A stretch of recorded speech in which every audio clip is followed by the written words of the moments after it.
Hey everybody, Matt Kloskowski here, and I wanted to talk to you about a problem that I see over and over in photos, and it's because these contrasty plugins that we have, dynamic contrast, tonal contrast, clarity, these settings that we have available to us today are so powerful, and sometimes they get used in I think a way that they shouldn't be. So I wanted to show you a couple examples of places where not to use these type of plugins. So we're gonna go jump into Perfect Effects, and I've made no secret that I love dynamic contrast, especially for my landscape stuff. So I use it all the time. Usually the natural setting. I'm gonna go bump up the settings a little bit, just because that's what we always do, right?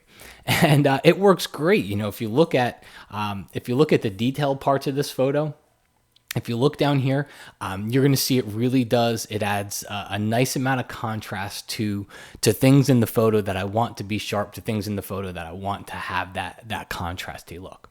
So here's the problem: is we spend a lot of money on lenses, because I deliberately focused here with a wider aperture on the lens to get this to look blurry. Okay, so we deliberately we spend a lot of money to get lenses that have these wide apertures to make our backgrounds look nice and blurry and soft. And then what happens when you go in and you add these contrasty plugins? Take a look. That's before.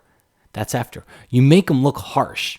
They tend to get this really weird, there's almost a glow around it, and it gets this artificial type of an outline look around a lot of the details and everything back there, because it brings out more detail. You can see it on the edges, you can see it all around here, when in fact what we really want to do is we want less detail in the background. That's why I use a wide aperture like that for something like this.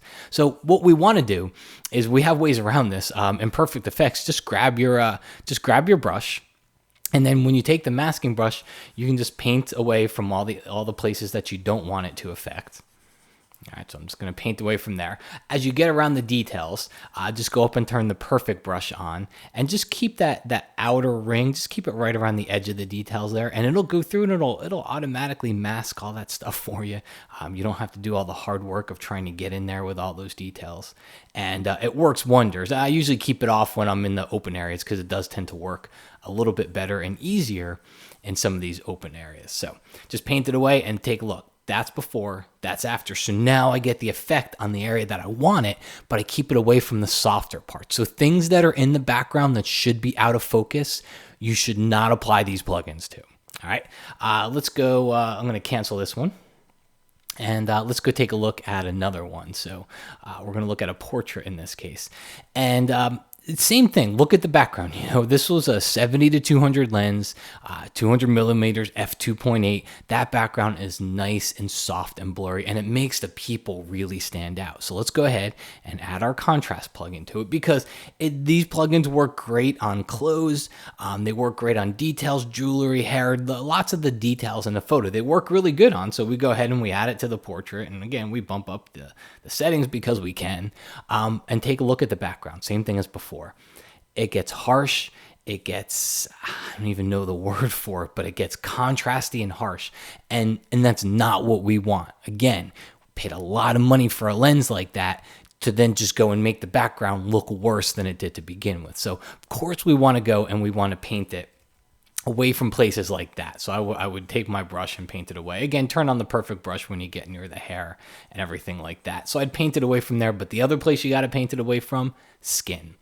All right, looks really, really bad on skin. So you want to paint it away from skin, because it's going to make things look harsh and just kind of have too much contrast to it. And it really accentuates any texture. It's just not a pleasing effect for people. So you want to make sure that you paint it away from there. Maybe a dramatic sports portrait or something like that. But other than that, I'd go ahead and paint it away from the skin. So those are two places. I see this all the time. I work on a lot of photos, and I also participate in a lot of photo critiques. And it's an issue that I see over and over again, which is what caused me to do this video, as I was seeing it so much. So I figured I could help out by just showing you two places that, when you have this effect, although it works great in so many areas, these are two places that you want to make sure that you paint it away from, so that your photo still looks good.